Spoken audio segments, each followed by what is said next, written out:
বাংলাদেশের রাজনৈতিক অঙ্গনে এমন একটি দল রয়েছে যার বিরুদ্ধে একসময় যুদ্ধ অপরাধের অভিযোগে বিচারের মুখোমুখি হতে হয়েছে। রাজনৈতিক মঞ্চে তাদের প্রভাব কমলেও অর্থনৈতিক মঞ্চে তারা এখনও খুব শক্তিশালী অবস্থানে রয়েছে। হ্যাঁ, আমি বলছি জামায়াতে ইসলামীর কথা। 2013 সালে দলটির রাজনৈতিক নিবন্ধন বাতিল করা হয়, কিন্তু দল হিসাবে তাদের কাজ বন্ধ হয়নি।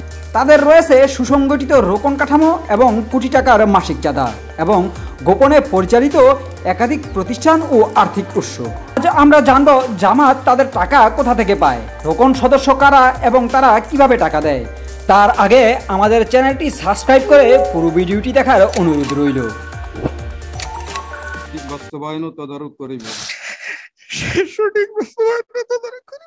আল্লাহ তাআলা আমাকে ওয়াদা পালনের তৌফিক দান করুন।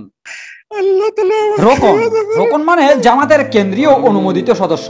এরা জামায়াতের আদর্শ, সংগঠন ও কার্যক্রমের সম্পূর্ণভাবে অঙ্গীকারাবদ্ধ। বর্তমানে দেশের জামায়াতের রোকন সদস্য সংখ্যা প্রায় 1 লক্ষের কাছাকাছি। প্রতিটি রোকন সদস্যকে বাধ্যতামূলকভাবে মাসিক চাঁদা দিতে হয়। গড়পড়তায় 50 থেকে 2000 টাকা পর্যন্ত মাসিক চাঁদা দিতে হয়। এছাড়াও রোকন সদস্যরা তাদের মাসিক আয়ের 5% জামাত ফান্ডে জমা দিতে হয়। তাছাড়া প্রতি রমজান মাসে চালু হয় ফান্ড ক্যাম্পেইন, ইফতার ফান্ড, শহীদ পরিবার ফান্ড, বৃদ্ধ ভাতা ফান্ড ইত্যাদি। মধ্যপ্রাচ্যে থাকা জামাত সমর্থক প্রবাসীরা নিয়মিতভাবে অর্থ পাঠান, বিশেষ করে কুয়েত, সৌদি আরব, কাতার এবং ইউরোপের দেশগুলো থেকে।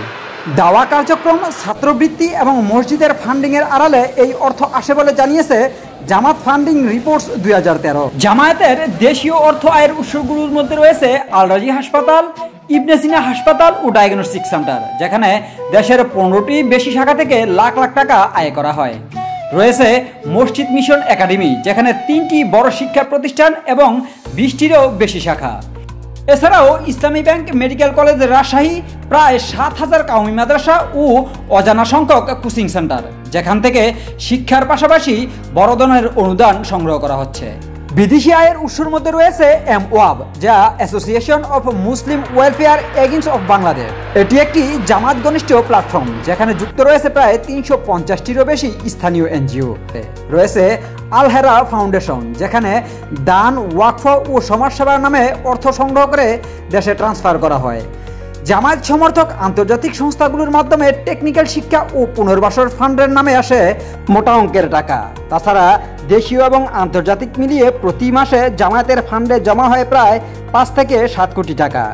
এই বিশাল নেটওয়ার্কের মাধ্যমে জামায়াত ইসলামী নিয়মিতভাবে অর্থ সংগ্রহ করে থাকে।